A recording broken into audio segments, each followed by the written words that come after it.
السلام عليكم ورحمة الله وبركاته. الحمد لله الذي أمرنا بالاتحاد والاعتصام بحبل الله المتين. أشهد أن لا إله إلا الله وحده لا شريك له، إياه نعبد وإياه نستعين. وأشهد أن محمدا عبده ورسوله المبعوث رحمة للعالمين. اللهم صل وسلم وبارك على محمد وعلى آله وصحبه أجمعين. لقد قال الله تعالى في القرآن الكريم: أعوذ بالله من الشيطان الرجيم، بسم الله الرحمن الرحيم.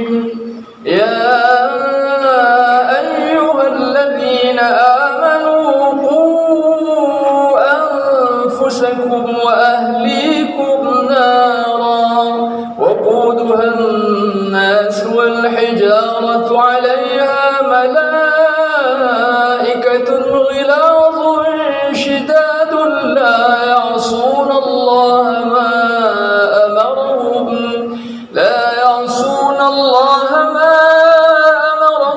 ويفعلون ما يؤمرون. صدق الله العظيم. Bapak Ibu hadirin hadirat jamaah salat zuhur Masjid Terapung Samudra Ilah yang dimuliakan oleh Allah Subhanahu wa taala, pada hari ini tanggal 15 Syawal 1443 Hijriah, menjelang kita menunaikan salat zuhur berjamaah, saya ingin mengajak kita sejenak mentadabburi, merenungi, mengkaji, mengambil hikmah di balik ayat yang tadi saya bacakan, firman Allah surah At-Tahrim, surat yang ke-66 ayat 6. Ayat yang insyaAllah sangat masyhur, sangat akrab di telinga kita, sering dibacakan oleh para ulama, para muballigh, para da'i, guru-guru kita, di mana Allah Subhanahu wa taala memanggil, ya ayyuhalladzina amanu, wahai orang-orang beriman, qu anfusakum, jaga dirimu, wa ahlikum, dan keluargamu, nara, dari neraka Allah, wa quduhan nas wal hijarah, yang neraka Allah itu bahan bakarnya adalah an-nas, manusia, wal hijarah, dan batu. Alaiha malaikatun ghilazun shidad. Neraka itu, kata Allah, dijaga oleh malaikat-malaikat yang ghilazun shidad, yang kasar, keras, lagi bengis. La ya'suna Allah ma amarahum, yang tidak pernah bermaksiat kepada Allah atas apapun yang Allah perintahkan kepada mereka.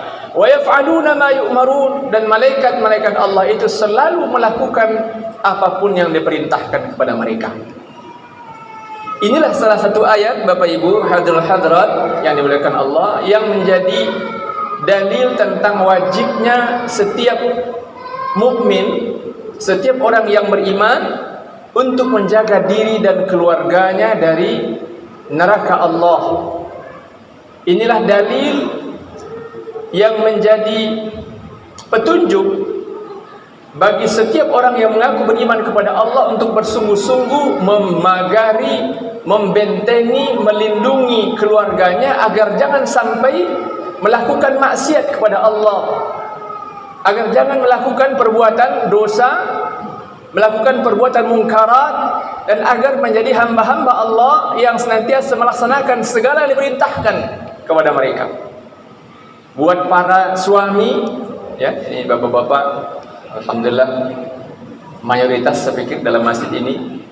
Buat kita para suami, inilah ayat yang menegur, mengingatkan para suami untuk memastikan bahwa istrinya taat kepada Allah, istrinya salat, istrinya menggunakan hijab, istrinya menjaga pergaulan, istrinya tidak melakukan perbuatan syirik, istrinya tidak melakukan perbuatan riba, istrinya tidak durhaka kepada kedua orang tua, istrinya tidak zalim kepada tetangga, dan seterusnya. Buat para orang tua, kalau orang tua berarti suami istri, ya, ayah ibu, inilah dalil ayat yang mengingatkan kita untuk memastikan bahwa anak-anak kita menjadi anak-anak yang soleh dan solehah. Anak-anak kita menunaikan salat, berhijab, menutup aurat, tidak bergaul bebas, tidak pacaran, tidak berzina, tidak mengumbar aurat di media sosial, tidak melakukan perbuatan-perbuatan yang mengingkari aturan syariat dan seterusnya.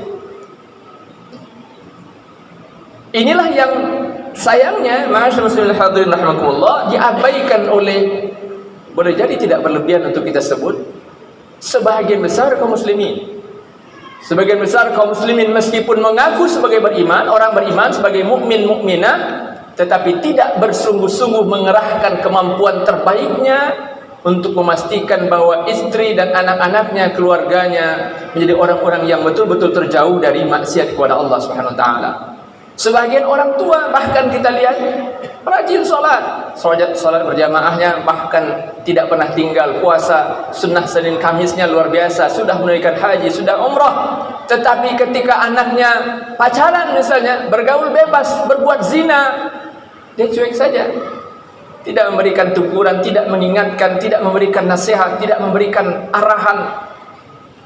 Walaupun Bapak Ibu yang dimuliakan Allah, tentu saja bicara tentang perjuangan menjaga diri dan keluarga dari api neraka Allah bukanlah agenda yang singkat yang bisa ditunaikan sekedar dengan 1-2 kalimat perintah atau larangan. Upaya untuk menjaga diri dan keluarga dari neraka Allah itu adalah sebuah lifelong proses, ya. Perjuangan sepanjang hayat.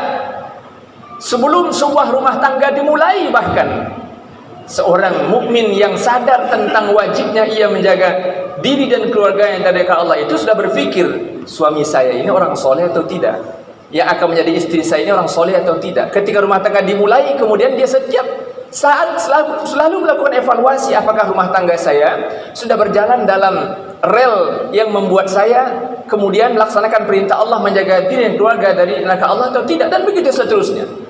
Ini sebuah proses yang saling terintegrasi dengan seluruh kewajiban yang lain. Kewajiban untuk terus menambah ilmu, karena tidak mungkin seorang ayah akan melarang anaknya melakukan perbuatan maksiat kalau mana yang disebut maksiat itu sendiri ternyata sang ayah tidak tahu. Seorang suami tidak akan mungkin mencegah istrinya melakukan perbuatan maksiat kalau si suami istri juga tidak tahu mana yang halal, mana yang haram, mana yang hak, mana yang batil, dan seterusnya. Maka mudah-mudahan Bapak Ibu yang dimuliakan Allah, dengan mentadabburi ayat Allah tadi, surah At-Tahrim ayat 6 itu, sebagaimana juga tentu kita harus terus berupaya mentadabburi setiap ayat-ayat Allah, setiap peringatan-peringatan Rasulullah dalam hadis, dan juga setiap nasihat para ulama. Mudah-mudahan kita berada on the right track, di jalur yang benar untuk bersungguh-sungguh menjaga diri kita dan keluarga kita dari terjerumus ke dalam nerakanya Allah yang sangat pedih dan mengerikan siksanya. Na'udzubillahi min dzalik, wa 'afu minkum, astaghfirullahal azim. Wassalamualaikum warahmatullahi wabarakatuh.